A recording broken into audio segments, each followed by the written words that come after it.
Est-ce que vous vous êtes déjà demandé ce qui se passerait si une adolescente de 17 ans devait soudainement porter sur ses épaules fragiles tout le poids de la survie familiale dans un environnement rural hostile où la pauvreté extrême, la violence endémique et les codes tribaux archaïques gouvernent chaque aspect de l'existence quotidienne et où la loyauté familiale peut signifier la différence entre la vie et la mort, car dans Winter is Bone nous découvrons l'histoire bouleversante et courageuse de Ridley, Jennifer Lawrence, une jeune fille extraordinairement mature et déterminée qui vit dans les montagnes désolées des Ozarks du Missouri avec sa mère Connie, Valérie Richard. Une femme mentalement fragile et complètement déconnectée de la réalité qui passe ses journées dans un état catatonique silencieux à fixer le vide depuis que son mari Jessup a disparu mystérieusement il y a plusieurs mois en abandonnant sa famille dans une pauvreté absolue et désespérante sans aucune source de revenus stables ni aucune perspective d'amélioration de leur situation catastrophique. Rhys s'occupe également de ses deux jeunes frères Sonny, Isaiah Stone,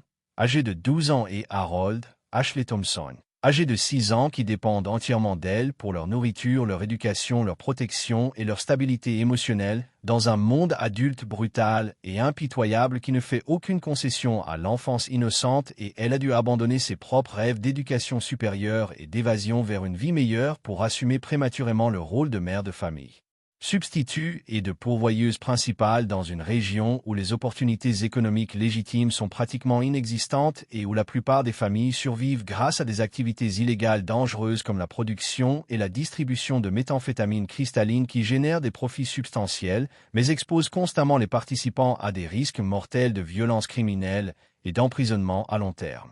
La situation familiale déjà précaire de Rhys devient une crise existentielle urgente quand le shérif basquin, Garrett Dillahunt, arrive à leur modeste maison délabrée construite avec des planches pourries et des tôles rouillées pour l'informer officiellement que son père Jessup a utilisé leur propriété familiale comme garantie collatérale pour une caution de $100 000 liée à des accusations criminelles graves de fabrication et de distribution de stupéfiants, et que s'il ne se présente pas devant le tribunal dans exactement une semaine pour répondre de ces charges, leur maison sera immédiatement saisie par les autorités judiciaires et que toute la famille sera expulsée sans aucun recours légal possible et jetée à la rue sans abri, ni ressources dans un hiver particulièrement rigoureux qui peut être mortel pour des personnes vulnérables. Déterminé à sauver le seul toit que possède sa famille et à protéger ses frères innocents de l'itinérance et de la mort par exposition, Rhys entreprend une quête dangereuse et désespérée à travers les communautés rurales isolées et suspicieuses des Ozarks pour retrouver son père disparu ou au minimum obtenir une preuve définitive de sa mort qui lui permettrait de récupérer légalement la propriété familiale,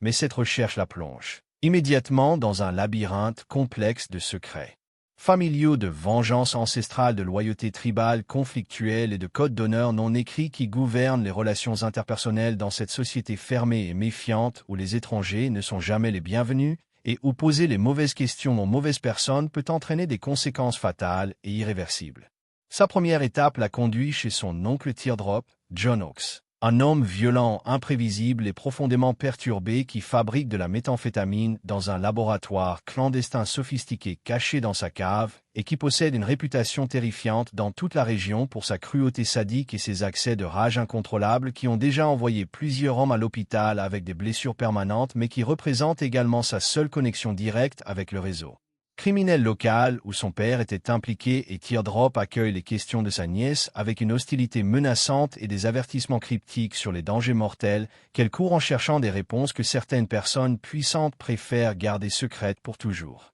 Teardrop lui explique avec une froideur glaçante que Jessup était un maillon important dans une chaîne d'approvisionnement de drogue qui implique des familles criminelles organisées dirigées par des patriarches impitoyables qui n'hésitent jamais à éliminer brutalement quiconque menace leur sécurité opérationnelle ou leur profit substantiel, et il lui conseille fortement d'abandonner immédiatement ses recherches et d'accepter la perte de sa maison plutôt que de risquer la vie de toute sa famille en défiant des adversaires qui possèdent les moyens et la volonté de faire disparaître définitivement tous ceux qui les dérangent, mais Rhys refuse catégoriquement d'abandonner sa mission car elle sait que sans cette propriété ses frères et elles mourront probablement de froid ou de faim avant la fin de l'hiver. Sa détermination inébranlable la pousse à rendre visite à diverses branches de sa famille étendue, notamment sa cousine Little Arthur, Kevin Bresnahan, et son épouse Floyd, Cheryl Lee, qui dirige une opération de production de méthamphétamine particulièrement lucrative et sophistiquée, mais qui l'accueille avec une méfiance hostile et des menaces à peine voilées car il soupçonne qu'elle pourrait être devenue une informatrice pour les forces de l'ordre fédéral en échange d'une protection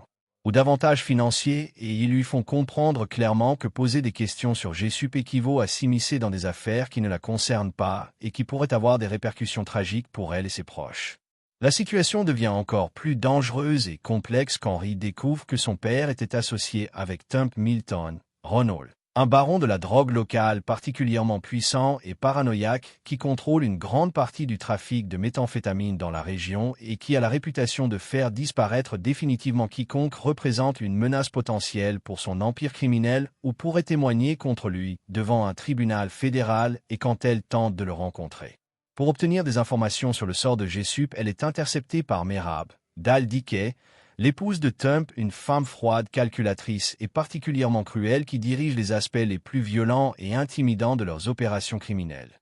Merab et ses complices féminines emmènent Ree dans une forêt isolée où elles la battent sauvagement et méthodiquement en lui brisant plusieurs côtes et en lui infligeant des ecchymoses douloureuses sur tout le corps tout en l'avertissant explicitement que si elle continue ses recherches indiscrètes, elle et toute sa famille seront tuées et enterrés dans des endroits secrets où leurs corps ne seront jamais retrouvés par les autorités ou leurs proches, et Merab lui explique froidement que GSUP a commis des erreurs impardonnables qui ont mis en danger la sécurité de toute l'organisation criminelle et qu'il a déjà payé le prix ultime pour ses fautes, mais que sa famille pourrait encore être épargnée si elle cesse immédiatement de poser des questions embarrassantes. Malgré cette intimidation violente et ces menaces mortelles explicites, Ree refuse obstinément d'abandonner sa quête car elle comprend intuitivement que sa seule chance de sauver sa famille réside dans sa capacité à prouver définitivement que son père est mort, ce qui lui permettrait légalement de conserver la propriété familiale, et elle continue secrètement ses investigations en utilisant des sources d'informations alternatives et en exploitant les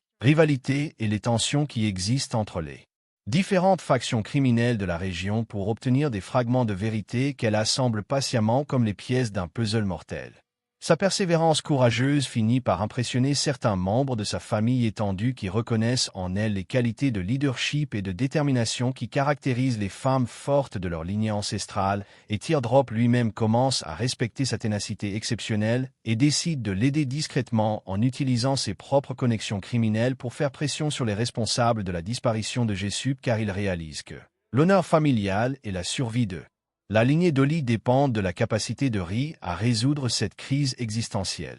La révélation finale arrive quand Merab contacte secrètement Ree pour lui proposer un marché macabre mais nécessaire. Elle acceptera de lui montrer l'emplacement du corps de GSUP et de l'aider à obtenir les preuves légales nécessaires pour conserver la propriété familiale, mais en échange Ree doit promettre solennellement de ne jamais révéler l'identité des responsables de sa mort ni les circonstances exactes de son assassinat, et elle doit participer personnellement à la récupération de ses restes pour prouver qu'elle comprend et accepte les codes d'honneur et de silence qui gouvernent leur monde criminel. Dans la scène la plus troublante et traumatisante du film, Ree accompagne Merab et ses complices jusqu'à un étang gelé isolé où elles utilisent une tronçonneuse pour découper la glace épaisse et remonter le cadavre en décomposition de GSUP qui a été lesté avec des chaînes et coulé au fond de l'eau pendant plusieurs mois. Et Ree doit utiliser une hache pour couper les mains de son père mort afin d'obtenir les empreintes digitales qui serviront de preuve officielle de son décès pour les autorités judiciaires, dans une démonstration horrifiante mais nécessaire de sa détermination absolue à sauver sa famille coûte que coûte. Winter S. Bond nous enseigne que la survie dans les environnements les plus hostiles et désespérés exige parfois des sacrifices moraux et émotionnels qui dépassent tout ce qu'une personne normale devrait endurer, et que le courage véritable ne consiste pas à ne jamais avoir peur mais à continuer d'avancer malgré la terreur paralysante et les obstacles apparemment insurmontables, et que la loyauté familiale et l'amour protecteur peuvent donner aux individus les plus vulnérables une force extraordinaire qui leur permet d'accomplir l'impossible et de survivre à des épreuves qui détruiraient des personnes apparemment plus fortes et plus privilégiées.